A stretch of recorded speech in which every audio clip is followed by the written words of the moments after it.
Hi friends, నేను మీ శ్రీని. అసలు ఆంధ్ర రాజకీయాల్లో ఏం జరుగుతుంది? సడన్ గా డిప్యూటీ సీఎం పదవి గురించి ఎందుకు ఇంత రచ్చ జరుగుతుంది? ఇప్పుడున్న డిప్యూటీ సీఎం సరిగ్గా పనిచేయడం లేదా? అసలు ఆంధ్రాలో ఏం జరుగుతుంది? అక్కడ ఏం జరుగుతుందో లేదో మనకు తెలియదు కానీ మన న్యూస్ ఛానల్స్ మాత్రం రచ్చ రచ్చ చేసి వదిలేస్తున్నాయండి. వాళ్ళు పెట్టే డిబేట్ చూస్తే నవ్వాలో ఏడవాలో కూడా అర్థం కావడం లేదు. కూటమి ముఖ్య నేతలు బయటకు వచ్చి మాట్లాడలేదు. చంద్రబాబు నాయుడు గారు నోట్ ఇవ్వలేదు, నారా లోకేష్ గారు మాట్లాడలేదు, పవన్ కళ్యాణ్ సార్ కూడా నోట్ ఇవ్వలేదు. అసలు వీళ్ళకి ఈ అప్డేట్లు ఎక్కడి నుంచి వస్తున్నాయి? ఎవరు వెనక నుంచి నడిపిస్తున్నారు? ఎవరు ఈ ఇష్యూని ఇంత పెద్ద చేస్తున్నారు? దీనికి మూలం ఎవరో కూడా తెలియడం లేదండి. కానీ న్యూస్ ఛానల్స్ మాత్రం వాళ్ళకి ఇష్టం వచ్చింది వాళ్ళు మాట్లాడుతున్నారు. ఒక న్యూస్ ఛానల్ ఏమో డిప్యూటీ సీఎం చేంజ్ అవుతున్నారా క్వశ్చన్ మార్క్, ఇంకొక news channel deputy CM change అవుతున్నారు, ఇంకొక న్యూస్ ఛానల్ ఇప్పుడు పవన్ కళ్యాణ్ గారు ఏం చేస్తారు, కూటమి విడిపోతుందా? ఎన్ని ఎన్ని ఎన్ని చెప్తున్నారండి. అసలు జనాలని ప్రలోభ పెడుతున్నారు, జనాలను సందిగ్ధంలో పడేస్తున్నారు. ఎవరైతే ఫాల్స్ న్యూస్ ని స్ప్రెడ్ చేస్తున్నారో వాళ్ళకే ఇదండి. అసలు పవన్ కళ్యాణ్ గారు చేసిన తప్పేంటి అంటే, నువ్వు ఇచ్చిన 6 months లో పవన్ కళ్యాణ్ గారు ఏం చేయలేదు. ఏం ఎక్స్పెక్ట్ చేస్తున్నావు 6 months లో? ఒక వ్యక్తిగా కాకుండా ఒక సమూహంగా రాజకీయాల్లోకి వచ్చిన ఆయన ఒక శక్తిగా ఎదిగి రాజకీయాలను శాసిస్తున్నారు. అది మనం చూస్తున్నాము. ఆయన చేయగలిగిన దానికంటే ఎక్కువ చేయడానికి ట్రై చేస్తున్నారు. రూట్స్ లెవెల్లోకి వెళ్ళి చూస్తున్నారు ఇష్యూస్ ఏంటి, వాటిని పరిష్కరించడానికి ఏం చేయాలో అన్నీ చేస్తున్నారు. తన అంటే సొంత ఏమంటారు అది లైఫ్ని వదిలేసి, ఎంత ఎంజాయ్ చేయొచ్చు ఆయన, ఆ లైఫ్ని అంతా వదిలేసి మొత్తాన్ని రాజకీయాలకి జనాల అభివృద్ధి కోసం పాటుపడుతున్న వ్యక్తి సడన్గా పదవి ఎందుకు దిగిపోవాలి? అసలు లేదండి, అఫీషియల్గా ఏం లేదు, జస్ట్ చెప్తున్నా. ఒకవేళ జనాలు అనుకుంటే వాళ్ళకి చెప్తున్నా అనమాట.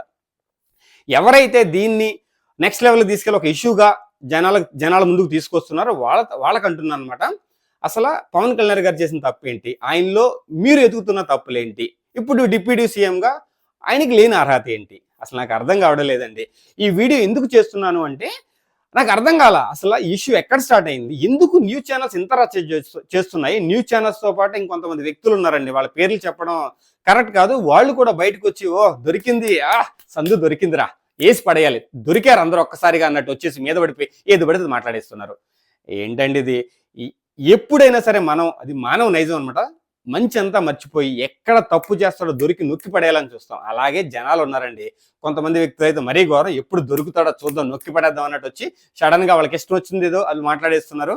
ఏదేదో జరిగిపోయింది, ఏమీ లేకపోయినా బ్యాక్ ఎండ్ అంతా ప్రశాంతంగా వాళ్ళ పని వాళ్ళు చేసుకుంటున్నారండి. పవన్ కళ్యాణ్ పని, నారా లోకేష్ గారు ఆయన పని, చంద్రబాబు నాయుడు గారు వాళ్ళ పని. రీసెంట్గా అమిత్ షా గారు కూడా వచ్చారు. సో డిజాస్టర్ మేనేజ్మెంట్ గురించి, దాని గురించి కూడా ఓపెనింగ్ జరిగింది. అది కూడా బాగా జరిగిపోయింది, అందరూ కలిసే చేశారు. ఎక్కడ ఏమీ ప్రాబ్లం కనిపించడం లేదు నాకు. కానీ ఎందుకు ఈ ప్రచారాన్ని, దీన్ని ఇంత ఘోరంగా ప్రచారం చేస్తున్నారు? అసలు ఏం వస్తుంది వీళ్ళకి? ఏంటంటే సునకానందమా? నాకు అర్థం కావడం లేదు అసలు. అంటారు కదా రాక్షసానందం, సునకానందం, రాక్షసానందం, ఏ పేర్లు పెట్టాలో ఆ పేర్లు పెట్టుకోండి. ఎవరైతే దృష్ట ప్రచారం, ప్రాపర్గా లేని ఒక ఇన్ఫర్మేషన్ని ఇంత ఘోరంగా ప్రచారం చేసి ఏమి పొందాలనుకుంటున్నారో నాకు అర్థం కావట్లేదు.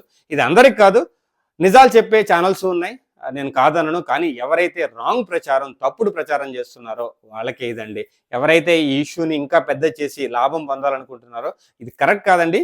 ఇది రాజకీయాలకే కాదు, ఒక వ్యక్తిగా వచ్చి ఒక శక్తిగా వెదిగి జనాలకు మంచి చేయాలనుకున్న ఒక వ్యక్తి గురించి ఎప్పుడు నెగిటివ్ చేద్దామో, ఎప్పుడు దొరుకుతాడా అని అనుకోవడం తప్పు. ఓకే, పవన్ కళ్యాణ్ నచ్చిన వాళ్ళు ఉంటారు, నేను కాదనను. వాళ్ళని ట్రోల్ చేయడానికి కూడా రెడీగా ఉంటారు, కాదనను. నాకు నచ్చిన గురించి నేను చెప్పుకోవాలి కదా, నాకు నచ్చిన వాళ్ళ గురించి నేను మాట్లాడుకోవాలి కదా. నీకు నచ్చిన వాళ్ళ గురించి నువ్వు మాట్లాడుకుంటావు. నాకు చంద్రబాబు నాయుడు గారు ఇష్టమే, నారా లోకేష్ గారు ఇష్టమే, పవన్ కళ్యాణ్ గారు ఇష్టమే. ఎవరి పదవులు వాళ్ళకు ఉన్నాయి, వాళ్ళ పదవుల్లో వాళ్ళకి శక్తికి మించి చేస్తున్నారు. సో వాళ్ళని మనం తక్కువ చేసి మాట్లాడకూడదు, దించి మాట్లాడకూడదు. అది నా మెయిన్ ఉద్దేశం అండి. అర్థం చేసుకుంటారు అనుకుంటున్నాను. సో ఎవరైతే ప్రచారం చేస్తున్నారో కొంచెం ఆలోచించి ప్రచారం చేయండి. నీకు అఫీషియల్ నోట్ వస్తే నోట్ ఎలా రిలీజ్ చేసి చదువుకుంటూ వస్తాం మేము. ఆ నోట్ రిలీజ్ చేయండి, నోట్ ఇలా చదువుతాం, ఓకే డిప్యూటీ సీఎం గారు చేంజ్ అయ్యారు అనుకుంటాం, ఓకే ఫైన్, ప్రాబ్లం లేదు. ఏ పదవి ఇచ్చినా చేయగల సత్తా ప్రతి ఒక్క రాజకీయ నాయకుడికి ఉంది. ఎందుకంటే వాళ్ళు జస్ట్ లైక్ రాజకీయ నాయకులు అయిపోలేదు. వాళ్ళ ఏంటంటే వాళ్ళ శ్రమ అండ్ వాళ్ళ నాలెడ్జ్ ఇవన్నీ కలిపే వాళ్ళు ఒక నేతగా ఎదిగారు, ఒక శక్తిగా ఎదిగారు. ప్రతి ఒక్కరు, ఒక వ్యక్తి గురించి కాదు, ప్రతి రాజకీయ నాయకుడు కూడా దీంట్లో కూడా ఉంటారు. అటు ఇటు ఏదో ఉంటారు, కొంతమంది ఆమ్యామ్యా ఉంటారు. అది ఇంకేం చేయలేము, ఎక్కడో ఉంటారు. కానీ మంచి వాళ్ళని కూడా మనం పోగొట్టుకోకూడదు. ఏది పడితే అది మాట్లాడి, ఏది పడితే చేసి, ఏది పడితే ప్రచారం చేసి. సో అది నా ఉద్దేశం అండి. సో చూద్దాం ఇంకా ఎన్ని రోజులు దీన్ని ప్రచారం చేస్తారు? అసలు న్యూస్ ఇప్పుడు బయట కోసం నేను ఎదురు చూస్తున్నాను. ఈ ప్రచారానికి ఫుల్ స్టాప్ ఎప్పుడు పడద్దా అని ఎదురు చూస్తున్నాను. ప్రస్తుతానికైతే వీడియోస్ కోసం ఎదురు చూస్తూ ఉంటాయి. ఈ ప్రచారం ఎప్పుడు ఆగిపోతుందో. నా వీడియోస్ ఆగవు, వస్తూనే ఉంటాయి. Jai Hind Srini signing off. Thank you, bye. Video close చేసే ముందు ఒక రిక్వెస్ట్ అండి. నా వీడియోస్ ఆదరిస్తున్నారు, అలాగే నా ఛానల్ సబ్స్క్రైబ్ చేసి నన్ను సపోర్ట్ చేయండి. అది నన్ను నేను ఇంప్రూవ్ చేసుకోవడానికి, నా ఛానల్ ఇంప్రూవ్ చేసుకోవడానికి ఉపయోగపడుతుంది. So thank you. Signing off శ్రేణి.